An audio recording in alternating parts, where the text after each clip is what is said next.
batie un avion à la prison en Belgique. En ce moment-là, personne.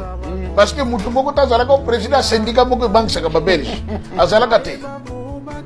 Mais il décide qu'il y a la prison na Katanga. Et Tobeta Masolo Nango, Nambanzangu, Tang Basambisi, Basilisi, Bazochaï na train pour que un banda voyage ou un coquin de Katanga. Mais train boy coquin. Oui. Va démarrer boy, et l'autre côté. Machine en marche, bacha vitesse, et l'autre côté. Ouais, on doit partir. Qu'est-ce qui se passe? Abina koko kendete soki na moni moi si na ngaite na bana na ngami balé au botika na Yerusalem. Parce que papa qui sur lequel qui était déjà âgé de 7 ans, azalaki na mbanzangongo, basi ba condamné papa qui sur lequel comme mise en résidence surveillée donc prisonnier, magno ça la prison na boma na koko na maman kinzem. Maintenant papa d'Angenda qui avait 3 ans était en Kamba, papa de Lungana avait 5 ans, il était en Kamba. Fallait ce que yo bakene ko so bango baya ne bayaki apesa ba instruction que non yo da lungana tika mindele babusa ne ko za mwana ngai parce que toi tu es le gardien de la cité sainte okozonga na Yerusalem ko vanda kuna mutu boko ko simba ipa ko zala te mais okotika la ko kende ne kolite mokolo moko te na yo ka ko kende ki ne kolo ke ko yo la AB mais curieusement papa de lungana qui n'a pas étudié c'est lui qui va écrire tous les livres de la doctrine du Kimbangisme, la quasi-totalité des livres. Et il fit un grand couturier aussi. Moni, on te le voit toujours, papa Franck. Congo, tu as une chance à Makabo, Batubaye Bakate. Et c'est nulle part au monde. C'est vrai, parfois, on a une question, tant que chaque émission, on a bien un pasteur. C'est comme Makambo, Bakaka, pour un RDC, non, c'est la terre qu'il avait choisie. Vous voyez? C'est la terre qu'il avait choisi pour accomplir sa volonté. Et aussi, nous devons savoir dans le Bakiango, tant que nous avons que la mokili ne bandeli, ayaki ko fandande na Congo. Parce que azoto na Job, lorsque j'ai placé les cercles de la terre, est-ce que toi tu étais là? Or, géomètre Nyon Sosoka a posé cercle, à cause de la carte, a posé ni na yende à tête, à Sali Singa, pour cercle na yé et à la uniforme. Donc, point de départ, il y a monde, c'était le Congo. Et je l'ai expliqué ici, plus particulièrement au Katanga. C'est là que était le trône de Dieu. Ok. Ce qui te tangi, Ézéchiel 47, le dit, na se y a trop de Nessika, source, il y a fleuve. Et Bimaki, oui, ben, il arroser jardin. Et ce qui est dans Genèse chapitre 2, à partir du verset 7, on a dit qu'il y a après dans le jardin, on a dit, Abimisaki, un fleuve dans l'Éden, pour arroser jardin. Mais fleuve, on va dire, vous voyez? Donc, les bandes de Liabokini, Ndambeta, qui t'a dit, qu'on a fait la nuance, trône, on a eu, parce que c'est sous ce trône qu'est sorti les fleuves pour arroser les jardins. Alors, tant que tu as aïe, physiquement, il s'est choisi la colline de Nkamba. Pour quel motif? En tout cas, c'était une bonne question, papa Franck.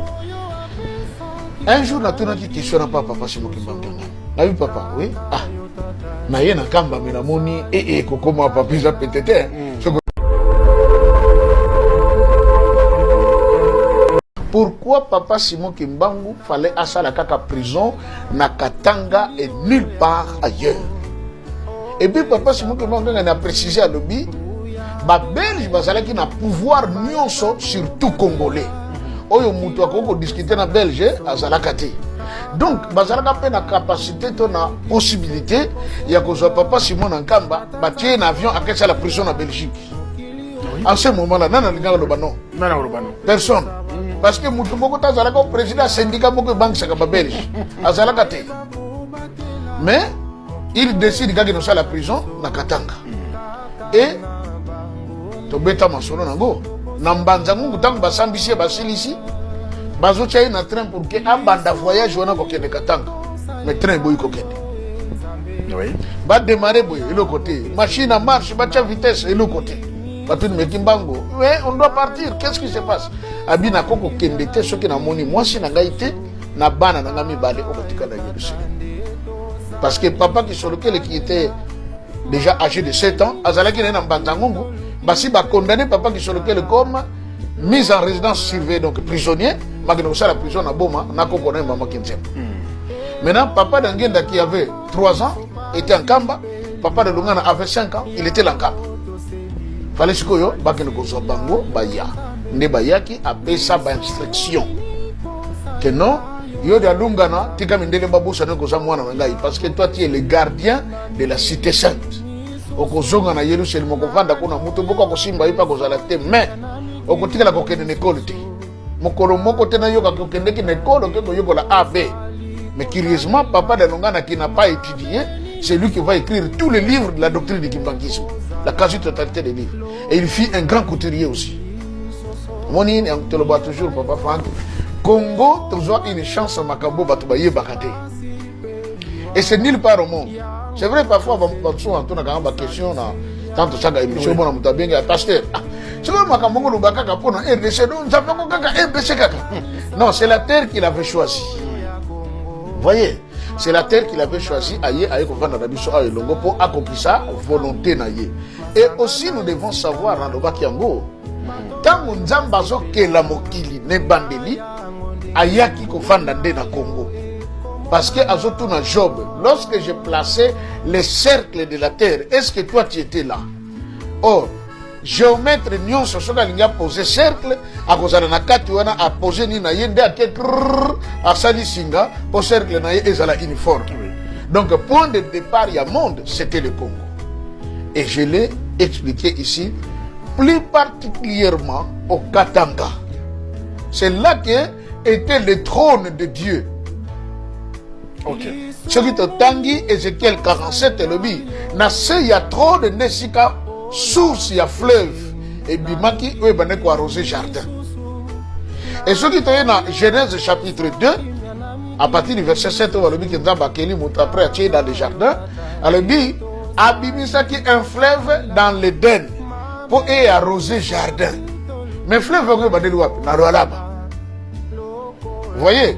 Donc ne bandeli ya bokili Nzambe tango kitaki pena ko sala nyonso trône na ye zalaki wapi na Lualaba. Parce que c'est sous ce trône qu'est sorti les fleuves pour arroser les jardins. Alors, tant que tu as Kimbango, aïe, physiquement, il s'est choisi la colline de Nkamba. Pour quel motif? En tout cas, c'était une bonne question, papa Franck. Un jour, on a dit question à papa Simo Kimbango. Ah oui, papa, oui? Ah.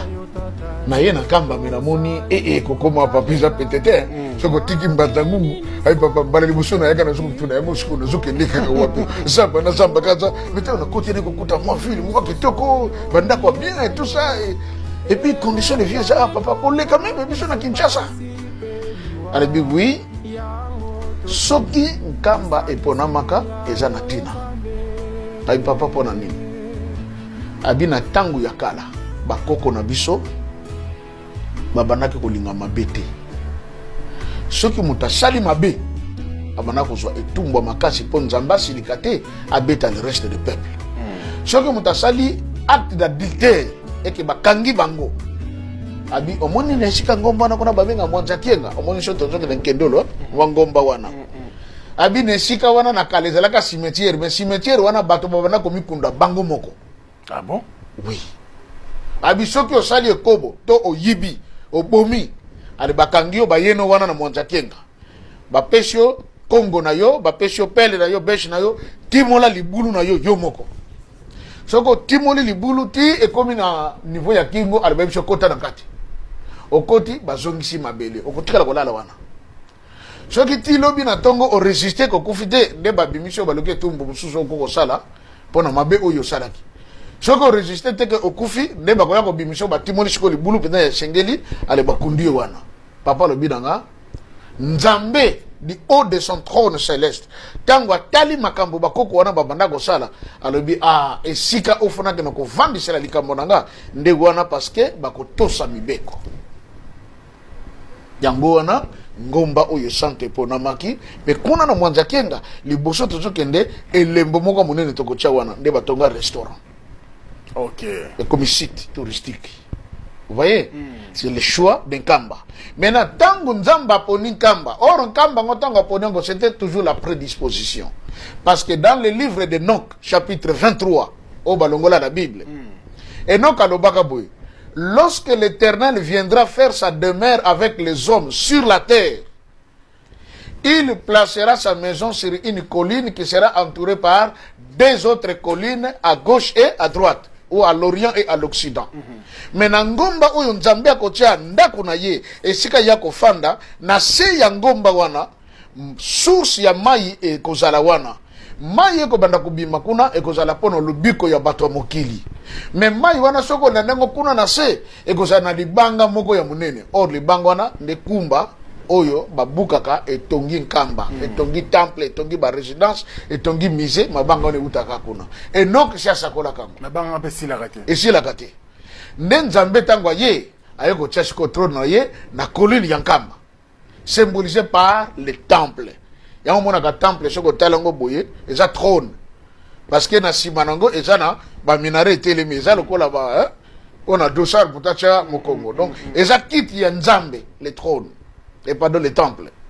Si tango Nzamba eko tcha trône na ye na nkamba, il se rendait compte que de manière spirituelle, dès le commencement du monde, a tchaka trône na ye wapi na Katanga.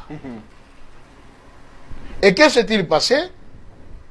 L'église kimbangiste de Papa Franck va construire un temple au Katanga, et ça exactement le temple en Kamba, mais en miniature. C'est qu'au jour il y a l'inauguration du temple, Papa de Lungana était vivant. Il est devenu chef spirituel. Après la mort de Papa Kisholokele, na Papa d'Angeda. Bambuta nyonso bayebaki ke mutaka na kofungola temple wana ezanani Papa de Lungana parce que c'est lui le chef spirituel. Mais et comme un jour à départ, à la seconde là, tout a changé. Au lieu que Papa de Lungana entre dans la Jeep baye Kinshasa bazu avion baké Katanga, Papa de Lungana envoie Papa Simon Kimbangu Kangani. Bambuta mususo bazana Papa de Lungana ba beti libaku abi papa. Mais c'est pas normal ozotinda mwana alors que yondo za mokonza ngomba kuna tuzuko no fungola temple yufu kende. Papa de Lungana tuni bango oh. Mengai na zotinda tata akende kuna. Bozondi melaite pona nini? Aba nanano ko sala miracle bongo bogondima. Comme dans l'église kimbangiste, la parole du chef est ça ingeta. Comme on dit oui et amen. On ne discute pas avec. Dieu a parlé. Bon, bambuta bakoti kaka toke de kaka. Toke na papa Simon Kimbangu Kangani. Nako yima na mitema. Nzoka bazo bateke muto bazo kende na ye.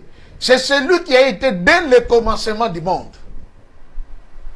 Ye mutachaka trône na ye kuna. Chiko azungi comme. Bien-aimé dans le Seigneur Shalom, c'est bien moi votre frère, le pasteur Israël Nash, représentant légal à Ophelina. Jésus est mon papa. Jésus est mon papa à Kinshasa, déjà Bosunga Kaboyebi, Tozana Kache Kauka, Tokangamina Université Kimbangiste, c'est Prince Bongo. Ça fait déjà une année. Toza sous na Ophelina, Jésus est mon papa na Goma.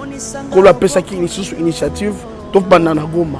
Ça fait déjà une année que Tozana Ophelina, Jésus est mon papa na Goma. Toza plus ou moins na 58 enfants n'engue bozomona na Bilili. Et bazo benga biso les sous baba kisabana. Tozo ebate toa juste na ndaku ya 5 chambres. Tozo ebate ba ovanda wapi ba kolala ndenge nini tala bana kutu bazo vanda na mabele. Il y a vraiment beaucoup de difficultés na Goma précisément na Est Bisika Bitumbizali par rapport à la situation ya mboka. Par rapport à certaines réalités aux passées dans Mboka, ndé nazo senga bandeko nyonso ba vrai patriote nyonso to sunga bana oyo bazo kufela ba para na moment ya guerre ezanga ndeko na yo pasteur Israël Nash naza juste simple individu o nzamba pesi mosala ya kobokola bana et soki ngai un simple individu na suis capacité à kosunga bana combien plus fort l'état ndé na sengi na bato nyonso ya motema malamu bato nyonso balingi basunga ba ofeli à Jésus mon papa Goma ba contacter biso na numéro bozomona numéro na biso za plus 243 89 72 32 229 tous la lisungi ya bato nyonso pona bana o baza na Goma précisément pe ba o baza na Kinshasa. Je suis un vrai patriote, tu es un vrai patriote. Tout ça la mboka na biso ata pona kosunga pe kobokola ba ofele na kombo na Yesu na pesi bino botepe. Ciao, merci. Jésus est mon papa, mon papa, mon papa.